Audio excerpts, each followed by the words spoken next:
You are looking at Julian's pronunciation guide, where we look at how to pronounce better some of the most mispronounced words in the world, like this other curious word. But how do you say what you're looking for today?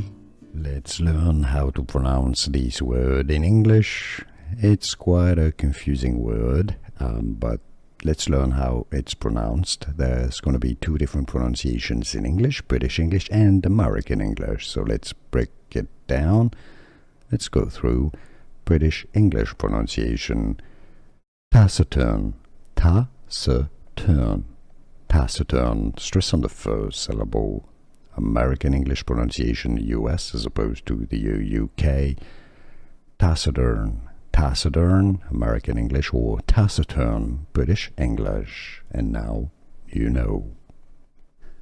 Here are more videos on how to pronounce more confusing words and names too many mispronounced. Like this video if you found it useful. I appreciate your support. I'll see you soon and thanks for watching.